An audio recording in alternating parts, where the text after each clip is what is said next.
ہم وہی کہیں گے جو ہمارا دین ہم کو بتاتا ہے. عمل کرو تو تمہارا بھلا ہے، نہیں کوئی عمل کرے تو نقصان ہمارا نہیں ہے، اسی کا نقصان. بسم اللہ الرحمن الرحیم.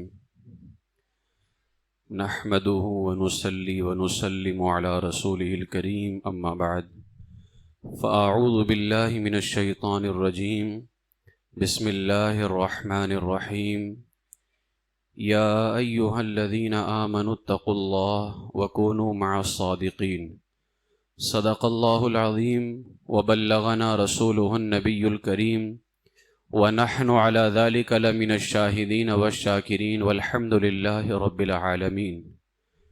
نہایت ہی ادب و احترام اور عقیدت و محبت کے ساتھ گنبد خضراء میں آرام فرمانے والے آقا و مولا امام الانبیاء دونوں جہاں کے دولہا ارواحنا فداہ جناب محمد الرسول اللہ صلی اللہ تعالی علیہ وسلم کی بارگاہ بے کس پناہ میں بلند آواز سے درود و سلام کا نذرانہ پیش کر لیں. اللہم صلی علی سیدنا ومولانا محمد معدن الجود والکرم منبع العلم والحلم والحکم وبارک وسلم صلاۃ وسلاما علیک یا رسول اللہ صلی اللہ تعالی علیہ وسلم.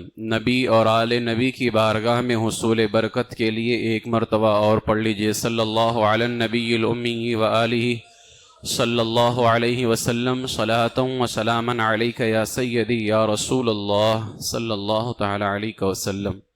السلام علیکم ورحمۃ اللہ وبرکاتہ. قرآن مقدس میں اللہ تبارک و تعالی نے ایمان والوں سے خطاب کرتے ہوئے ارشاد فرمایا یا ایھا الذین آمنوا اتقوا اللہ.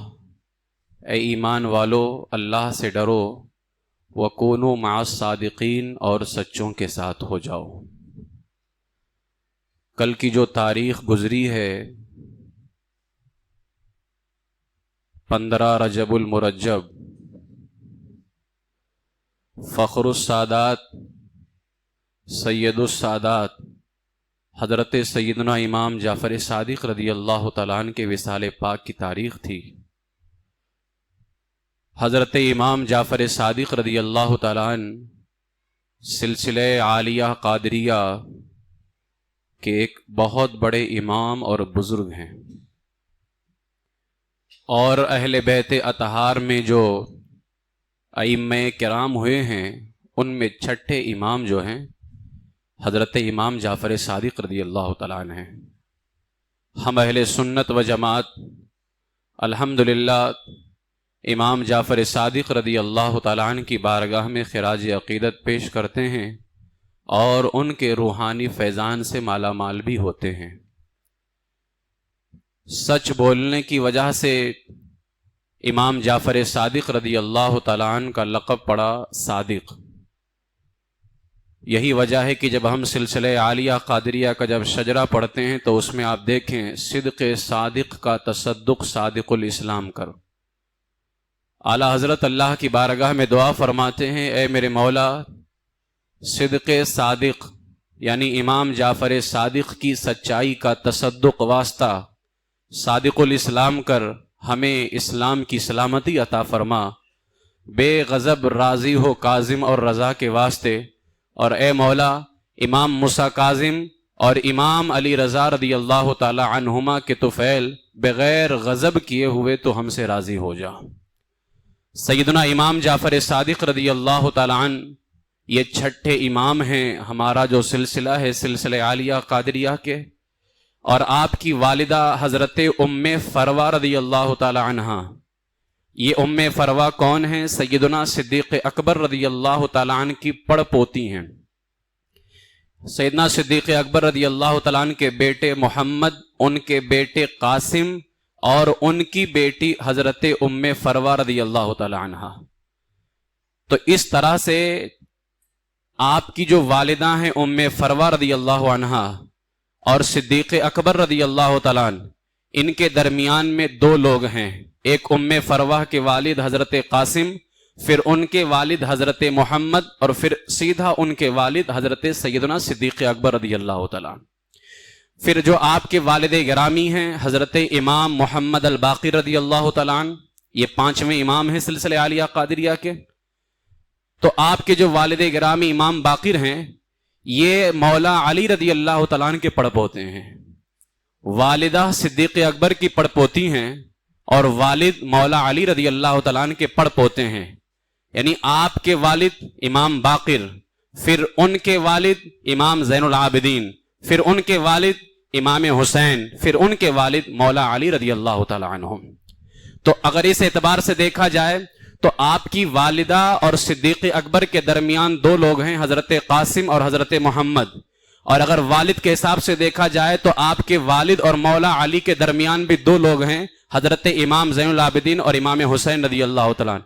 یعنی 2 واسطوں کے بعد میں والدہ کی طرف سے آپ کا نسب صدیق اکبر سے جا کے ملتا ہے، اور والد کی طرف سے 2 ہی واسطوں سے جا کر کے مولا علی رضی اللہ تعالیٰ عنہ سے مل جاتا ہے.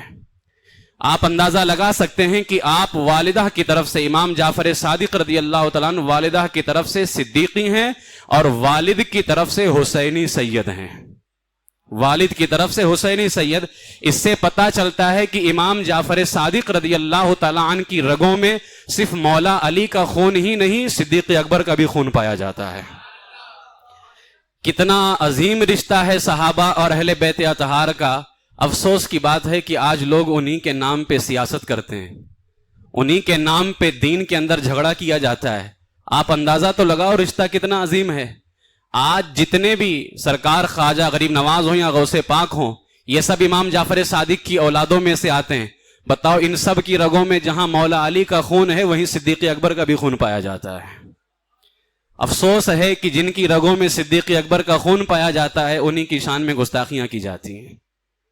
تو کیا جواب دو گے کل قیامت کے دن تم امام جعفر صادق رضی اللہ تعالیٰ عنہ کو، جن کی رگوں میں انہی کا خون پایا جائے؟ آج ان کی اولادوں کو تو مانتے ہو اور ان کو نہیں مانتے، یا ان کی رگوں میں جن کا خون پایا جاتا ہے ان کی شان میں گستاخیاں ہوتی ہیں. الحمدللہ یہ نصیب اللہ تعالیٰ نے اہل سنت کو عطا فرمایا کہ جن کا بھی خون پایا جاتا ہے اہل سنت سب کا احترام فرمایا کرتے ہیں. حضرت سیدنا امام جعفر صادق رضی اللہ تعالیٰ عنہ کا بہت بڑا رتبہ ہے. اللہ تعالیٰ نے آپ کو بڑی فضیلتوں سے نوازا، اور علمی مقام کی اگر بات کی جائے تو علمی مقام بھی آپ کا بہت ہی بلند و بالا ہے. آپ سے علمی فیضان حاصل کرنے والوں میں بڑے بڑے اولیاء کرام اور بزرگان دین کے نام شامل ہیں. آپ اندازہ لگا سکتے ہیں کہ دنیا بھر میں پائے جانے والے کروڑوں سنی حنفیوں کے امام اعظم ابو حنیفہ رضی اللہ تعالیٰ عنہ سب ہم امام اعظم کی پیروی کرنے والے ہیں. امام اعظم رضی اللہ تعالیٰ عنہ بھی امام جعفر صادق رضی اللہ تعالیٰ عنہ کے شاگرد ہیں، اور 2 سال تک کے امام اعظم رضی اللہ تعالیٰ عنہ نے امام جعفر صادق رضی اللہ تعالیٰ عنہ سے فیض حاصل کیا، اور امام جعفر صادق کی بارگاہ سے کتنا علم حاصل کیا، کیسا فیضان حاصل ہوا.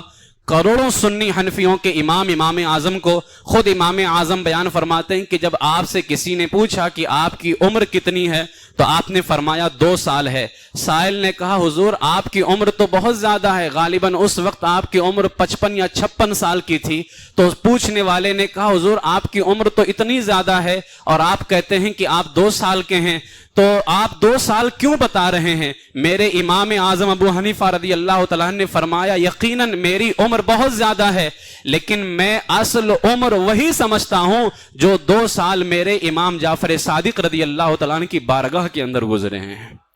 اور ارشاد فرماتے میرے امام لولا السنتان لہلک النعمان، اگر نعمان کی زندگی کے اندر، یعنی امام اعظم ابو حنیفہ اپنے بارے میں کہتے ہیں اگر نعمان کی زندگی میں 2 سال نہ ملے ہوتے تو نعمان ہلاک ہو جاتا. اس سے آپ اندازہ لگا سکتے ہیں کہ امام جعفر صادق رضی اللہ تعالیٰ عنہ کا علمی رتبہ کتنا بلند و بالا ہے. کروڑوں سنی حنفیوں کا امام جہاں سے علم کی خیرات حاصل کرے اسی کو دربار امام جعفر صادق رضی اللہ تعالیٰ عنہ کہا جاتا ہے. سیدنا امام جعفر صادق رضی اللہ تعالیٰ عنہ کو اتنا علم تھا کہ آپ نے ایک موقع پہ فرمایا مجھے کھونے سے پہلے، یعنی وہ وقت آئے کہ میں دنیا سے چلا جاؤں، مجھے کھونے سے پہلے جو چاہو مجھ سے پوچھ لو، میرے بعد تم سے نانا کی حدیثیں بیان کرنے والا میری طرح کوئی نہیں ملے گا. نانا کی حدیثیں میری طرح بیان کرنے والا کوئی نہیں ملے گا، مجھے کھونے سے پہلے پوچھ لو۔ ابو بصیر کا بیان ہے، اللہ نے ایسا علم عطا کیا اور ایسی بصیرت، ایسی ایمانی روشنی اللہ نے آپ کو عطا فرمائی تھی۔ ابو بصیر کا بیان ہے کہ میں حمام میں جا رہا تھا، مجھ پر غسل فرض ہو چکا تھا، نہانے جا رہا تھا، اچانک کیا دیکھا کہ امام جعفر صادق آئے ہوئے ہیں۔ اب وقت کا اتنا بڑا امام اور روئے زمین پر اس وقت ان سے افضل کون ہے؟ تو سب لوگ ان سے ملنے جا رہے تھے۔ ابو بصیر نے کہا کہ میں سوچا اگر میں نہانے جاتا ہوں تو ہو سکتا ہے چلے جائیں اور میں ملاقات نہ کر پاؤں، میں اسی حالت میں ملنے چلا گیا، غسل میں نے نہیں کیا۔ جیسے ہی میں ان کی بارگاہ کے اندر پہنچا، امام جعفر صادق رضی اللہ تعالیٰ نے فرمایا، اے ابو بصیر، کیا تمہیں نہیں پتا اللہ والوں سے اس حال میں نہیں ملنا چاہیے؟ آپ اندازہ لگا سکتے ہو، ان پر غسل فرض ہو چکا ہے لیکن کسی کو نہیں پتا۔ امام جعفر صادق کی بارگاہ میں چلے گئے اس ڈر سے کہیں ملاقات نہ رہ جائے، تو امام جعفر صادق نے فرمایا، اے ابو بصیر، کیا تمہیں نہیں معلوم کہ اللہ والوں سے اس حال میں نہیں ملنا چاہیے؟ تو ابو بصیر نے کہا، اے امام، بس میں نے تو اس وجہ سے کہ کہیں ملاقات نہ رہ جائے اور آپ چلے جائیں، میں ملاقات کا شرف نہ پا سکوں، میں اسی لیے چلا آیا، لیکن توبہ کرتا ہوں آج کے بعد اس حالت میں کبھی بھی اللہ والوں سے نہیں ملوں گا۔ آپ اندازہ لگاؤ اللہ نے کیسا کشف عطا فرمایا تھا، کیسی اللہ تعالیٰ نے انہیں بصیرت عطا فرمائی تھی، کیا حالات ہیں، لوگوں کی کیفیت کیا ہے۔ یہ وہ پاک امام ہیں جو اپنی ایمانی بصیرت سے اسے دیکھ لیا کرتے تھے۔ جب اللہ کے بندوں کی یہ شان ہے، رسول پاک کے بیٹوں کی یہ شان ہے، تو اندازہ لگاؤ مدینے کے تاجدار کی شان کتنی بلند و بالا ہوگی۔ حضرت سیدنا امام جعفر صادق رضی اللہ تعالیٰ عنہ ہمارے ایمان پر کس طرح سے پہرا دیتے ہیں۔ ایک شخص نے آپ کی بارگاہ کے اندر صدیق اکبر کے بارے میں پوچھا، اس نے صدیق اکبر کے بارے میں پوچھا کہ صدیق اکبر کے بارے میں آپ کچھ بتائیں۔ اب آپ اندازہ لگائیں، آج ان کے نام سے ایک جماعت جس کو شیعہ کہتے ہیں فقہ جعفریہ تیار کر کے بیٹھی ہے، اور صدیق اکبر کو معاذ اللہ ظالم اور باغی اور پتہ نہیں کیسے کیسے الفاظ استعمال کیے جاتے ہیں۔ امام جعفر صادق رضی اللہ تعالیٰ عنہ سے کسی نے پوچھا صدیق اکبر کے بارے میں، تو آپ نے فرمایا، میں ان کے حوالے سے صرف بہتر بات ہی کہہ سکتا ہوں، صرف بہتر بات کہہ سکتا ہوں۔ آخر کیوں؟ خود فرماتے کیونکہ میں نے اپنے والد سے سنا، یعنی امام باقر سے، انہوں نے اپنے والد سے یعنی امام زین العابدین سے، انہوں نے اپنے والد سے یعنی امام حسین سے، انہوں نے اپنے والد سے یعنی مولا علی سے سنا، اور انہوں نے خود تاجدار رسالت مآب صلی اللہ علیہ وسلم سے سنا۔ اب میرے آقا علیہ السلام نے کیا فرمایا؟ میرے آقا فرماتے ہیں، اے علی، ابو بکر صدیق سے افضل کسی انسان پر آج تک نہ سورج طلوع ہوا ہے اور نہ سورج غروب ہوا ہے۔ سورج نکلا ہے تو سب سے افضل کسی کو دیکھتا ہے تو ابو بکر کو دیکھتا ہے، سورج جاتا ہے تو جس کو سب سے افضل دیکھ کر کے جاتا ہے وہ ابو بکر کو دیکھ کر کے جاتا ہے۔ تو امام جعفر صادق رضی اللہ تعالیٰ نے اس روایت کو بیان کیا، اور اس کے بعد اپنے سے جملہ جانتے ہو کیا فرمایا؟ امام جعفر صادق فرماتے ہیں، لوگوں سنو، یہ نہ سمجھنا کہ میں غلط روایت بیان کر رہا ہوں، ہو سکتا ہے آج بھی کوئی کہہ دے کہ یہ روایت غلط ہے۔ امام جعفر صادق نے فرمایا، سنو، اگر میں نے اس روایت کو غلط بیان کیا ہو تو کل قیامت کے دن مجھے نانا جان کی شفاعت نصیب نہ ہو۔ کتنا بڑا جملہ فرمایا، اگر میں نے غلط بیان کیا ہے تو کل قیامت کے دن مجھے نانا جان کی شفاعت نصیب نہ ہو۔ اور پھر فرماتے ہیں، ارے نانا جان کی شفاعت تو بہت اعلیٰ ہے، میں خود قیامت کے دن صدیق اکبر کی شفاعت کا طلبگار ہوں، میں چاہتا ہوں کہ صدیق اکبر کل قیامت کے دن میری شفاعت فرمائے۔ یہ مقام ہے سیدنا صدیق اکبر رضی اللہ تعالیٰ عنہ کا، لیکن ان کا مقام جانے گا وہی جن کے مقام کو اللہ نے بلند فرمایا ہے۔ جن کی کوئی حیثیت نہیں ہے وہ کیا جانے۔ یہ ہمارے امام جعفر صادق کو اللہ نے بہت بلند کیا۔ یہ جب اس بلندی کو پہنچے تو انہوں نے دیکھا کہ صدیق اکبر کا مقام کتنا بلند ہے، اور جو خود نالیوں میں پڑے ہوئے ہیں وہ صدیق اکبر کا مقام کیا جانیں گے؟ ان کا مقام تو وہی جانے گا جس کو اللہ نے خود ہی بہت بلند فرمایا ہے۔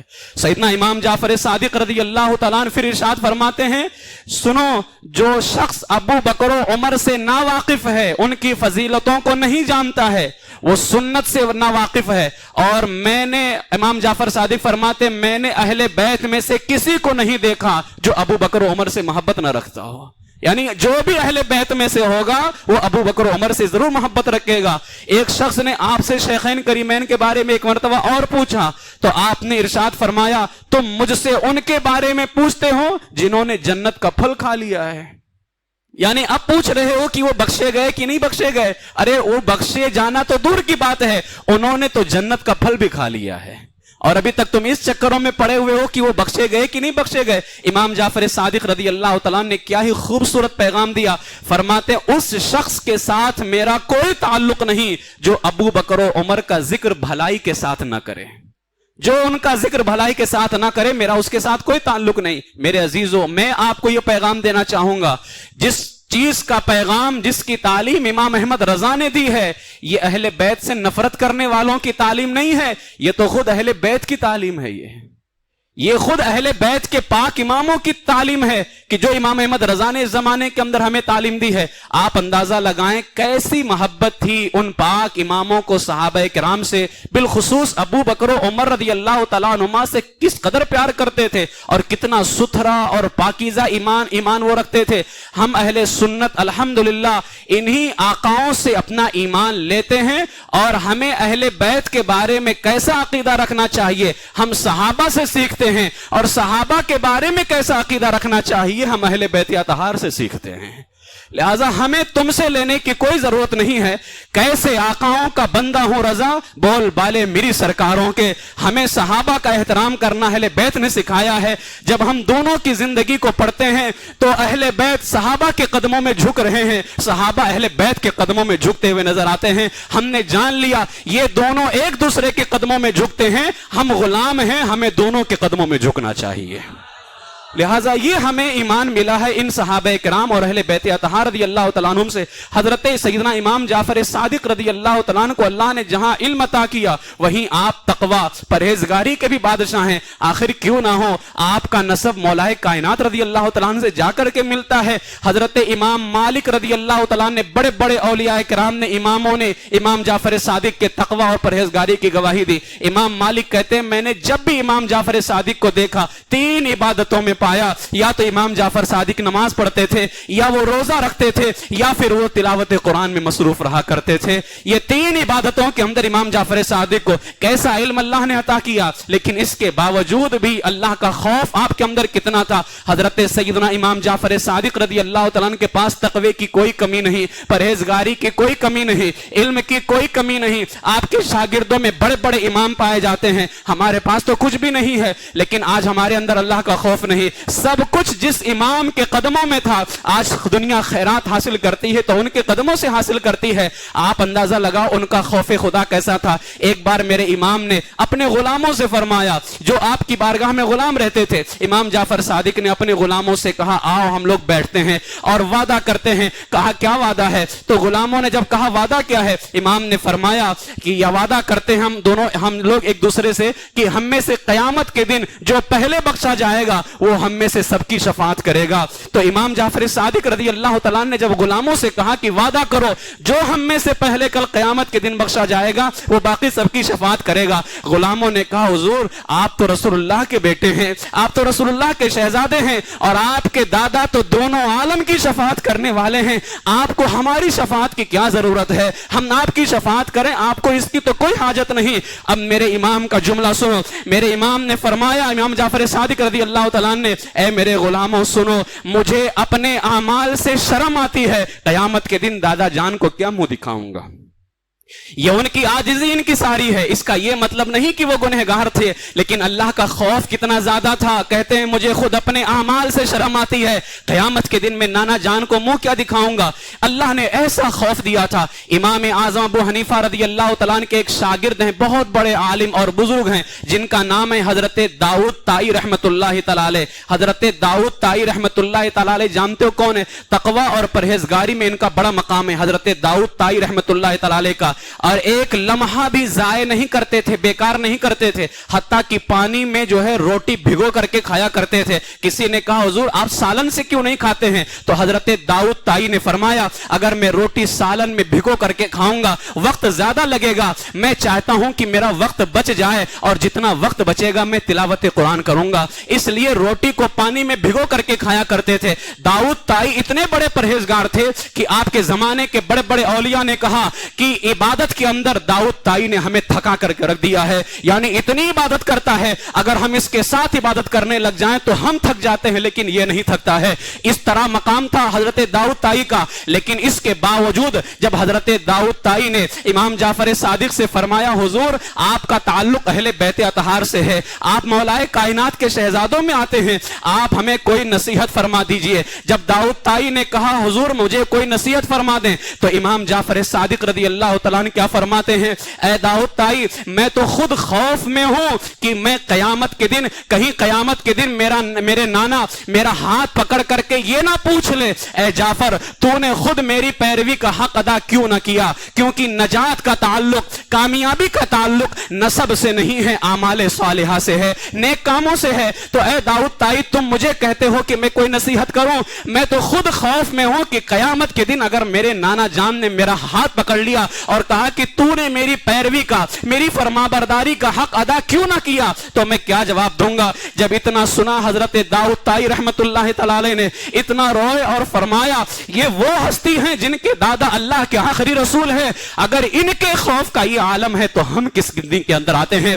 ہمارا شمار کہاں ہوتا ہے. جب ان کے نانا جان اللہ کے آخری رسول ہوئے ہیں, آخری رسول ہیں, اس کے باوجود ان کو کل قیامت کے دن نانا جان کو منہ دکھانے کی اتنی فکر ہے, تو پھر ہمارا شمار کس گنتی کے اندر ہوتا ہے. ہمیں تو اور زیادہ فکر ہونی چاہیے. اللہ تعالیٰ نے ایسا خوف, یہی وجہ ہے کہ امام جعفر صادق رضی اللہ تعالیٰ عنہ جب کبھی آپ کے سامنے نانا جان کا ذکر کیا جاتا, ذکر مصطفیٰ ہوتا, تو تعظیم کی وجہ سے امام جعفر صادق کے چہرے کا رنگ پیلا ہو جاتا تھا. اور جب کبھی نانا جان کی حدیث بیان کرتے تو آپ نے کبھی بھی بغیر وضو کے نانا جان کی حدیث بیان نہ کی. فرماتے تھے میں بغیر وضو کے نانا جان کی حدیث کیسے بیان کر دوں, کل قیامت کے دن اگر پوچھ لیا نانا جان نے اے جعفر تو میری حدیثیں بغیر وضو کے بیان کرتا تھا تو میں منہ کیا دکھاؤں گا. یہ حال تھا حضرت سیدنا امام جعفر صادق رضی اللہ تعالیٰ عنہ کا. یہی وجہ ہے کہ آپ کی بارگاہ کے اندر بڑے بڑے اولیاء فیض حاصل کرنے آتے ہیں. اپنے وقت کے بڑے بڑے علماء, حضرت سفیان ثوری رضی اللہ تعالیٰ عنہ, یہ امام اعظم کے زمانے کے بڑے محدث ہیں. امام ثوری, حضرت سفیان ثوری بھی امام جعفر صادق کے شاگرد ہیں.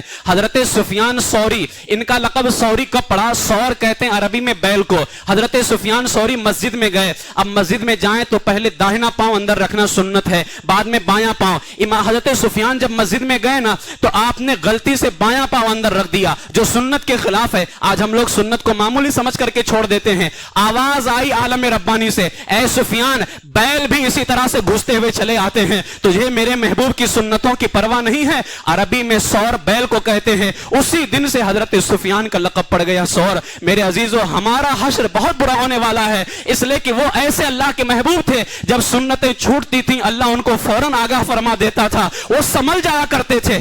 آج ہماری زندگی میں ہمیں آگاہی نہیں ہو رہی ہے, ہم سنتوں پہ سنتیں چھوڑتے جا رہے ہیں. یقین جانو اگر گناہ پہ گناہ کرتے جا رہے ہو اور کوئی پکڑ نہیں آ رہی ہے تو جان لو کہ حشر بہت سخت ہونے والا ہے. اس لیے کہ اگر اللہ فوراً پکڑ کر لے تو یہ سمجھ جانا کہ آخرت میں زیادہ سزا نہیں ہوگی, لیکن اگر اللہ کی طرف سے پکڑ فوراً نہیں آ رہی ہے تو سمجھ جانا کہ آخرت بہت خسارے کے اندر ہونے والی ہے. اسی دن سے سفیان کا لقب پڑ گیا تھا سفیان ثوری. حضرت سفیان ثوری بارگاہ جعفر صادق کے اندر آئے, اور جب آئے تو کہا حضور کوئی نصیحت فرما دیں. کتنی پیاری نصیحت فرماتے ہیں میرے امام جعفر صادق. فرماتے اے سفیان ثوری سنو, جب اللہ تمہیں کوئی نعمت دینا اور تم چاہو کہ وہ نعمت ہمیشہ باقی رہے تو اللہ کا شکر ادا کرنا, اس لیے کہ اللہ قرآن میں فرماتا ہے اگر میرا شکر ادا کرو گے میں اور زیادہ تمہیں عطا کر دوں گا. پھر فرماتے ہیں اے سفیان اگر روزی میں کبھی تنگی پاؤ اور روزی کے اندر کبھی مقام تنگ ہونے لگ جائے, کمی ہونے لگ جائے, تو زیادہ سے زیادہ استغفار کرنا, استغفر اللہ پڑھنا, اس لیے کہ اللہ قرآن میں فرماتا ہے اپنے رب سے استغفار کرو, بے شک اللہ غفار ہے, معاف کرنے والا ہے, وہ تم پر آسمان سے بارش فرمائے گا. پھر فرماتے اے سفیان کبھی اگر تجھے کسی بادشاہ یا حاکم سے پریشانی لاحق ہو جائے یا ظالم تم پر پریشانی ڈھائے تو فوراً لا حول ولا قوت الا باللہ العلی العظیم پڑھنا, اس لیے کہ یہ لا حول ولا قوت الا باللہ جو ہے یہ خوشی کی چابی ہے اور اللہ کے جنت کے خزانوں میں سے خزانہ ہے. اور میرے نانا جان نے فرمایا لاہور پڑھنے کی برکت سے اللہ